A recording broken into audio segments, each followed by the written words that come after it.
Before the 1998 All-Star Game tipped off, the NBA was on the verge of a power shift. The league had been Jordan's kingdom for nearly a decade. 6 rings, 5 MVPs, a global empire built on mid-range fadeaways and cold-blooded fourth quarters.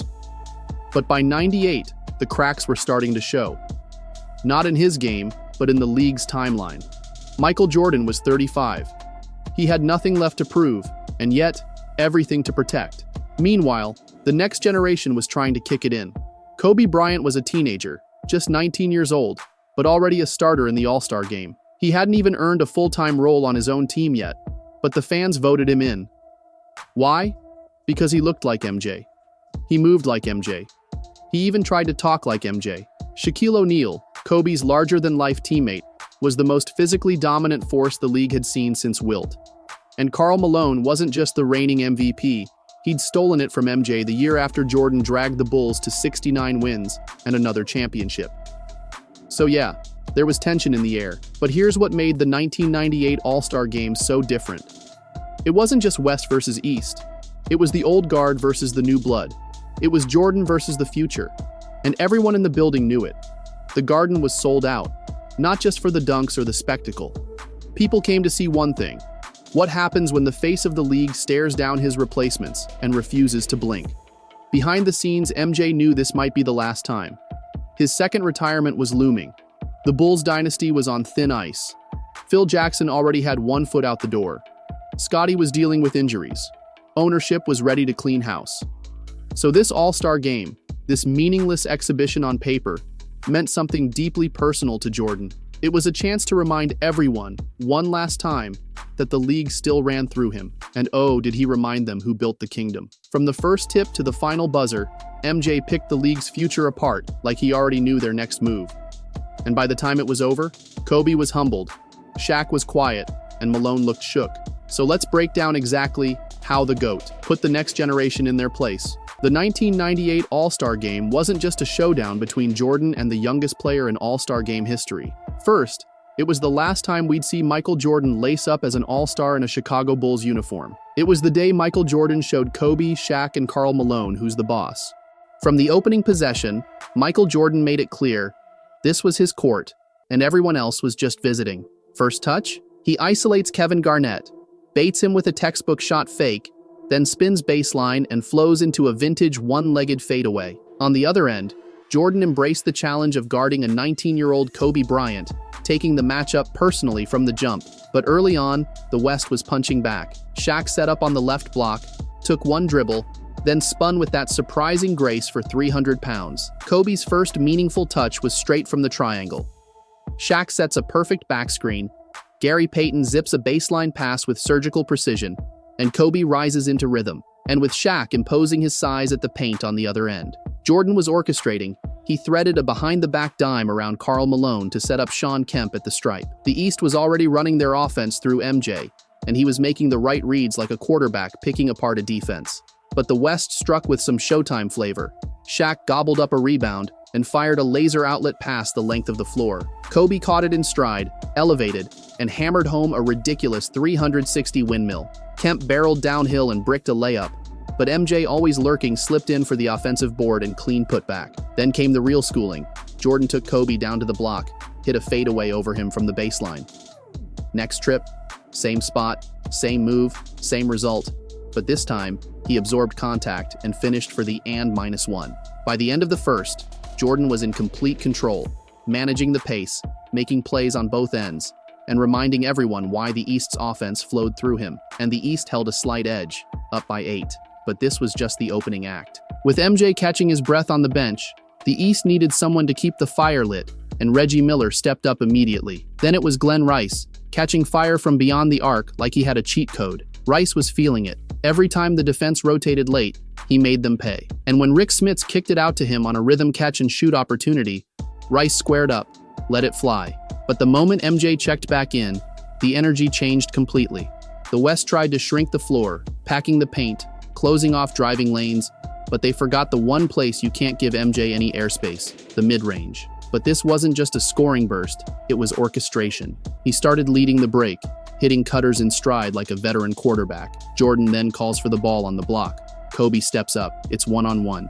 2 dribbles, a fake, Kobe bites. David Robinson comes flying in for the help, but he's a half-second late. Jordan elevates, fades, and buries it.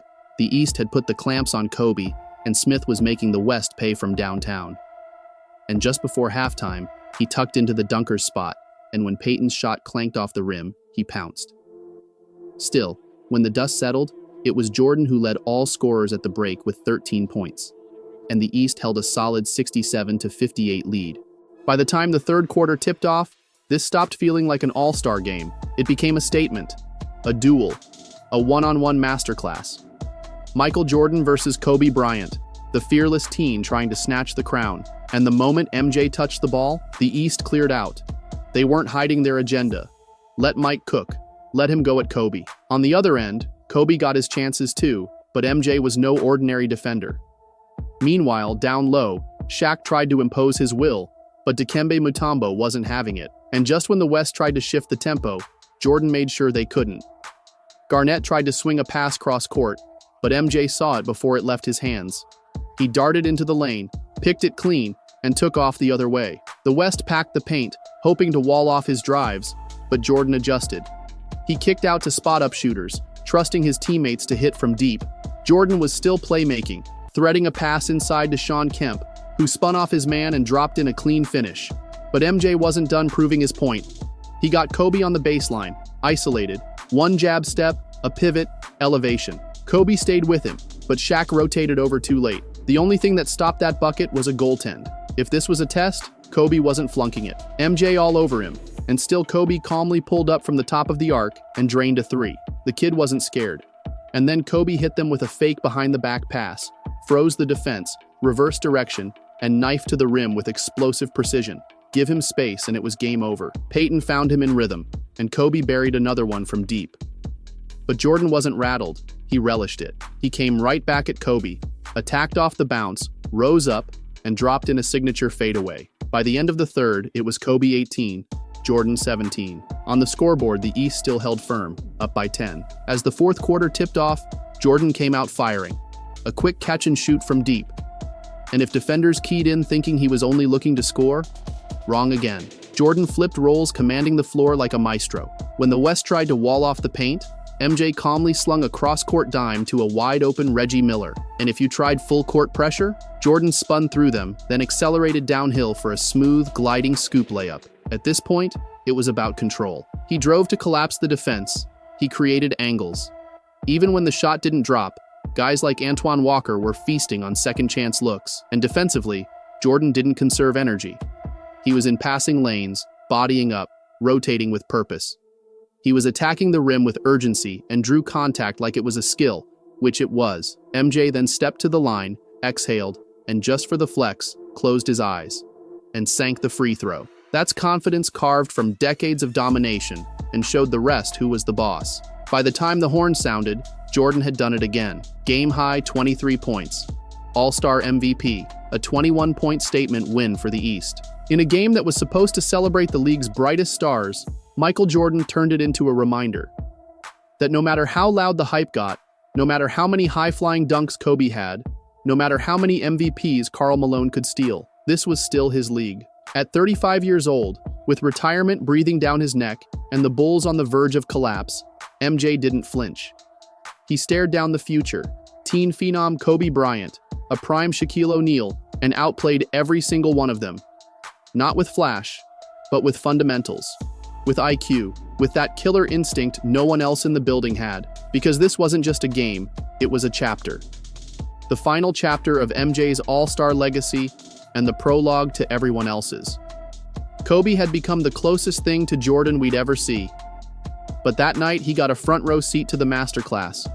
Shaq would eventually dominate the league. But in this game, he was just another big man trying to keep up. And Malone might have had the MVP, but Jordan took the respect. The 1998 All-Star Game wasn't about stats. It was about legacy. And Jordan walked away with the MVP, the win, and the mic drop. He didn't pass the torch.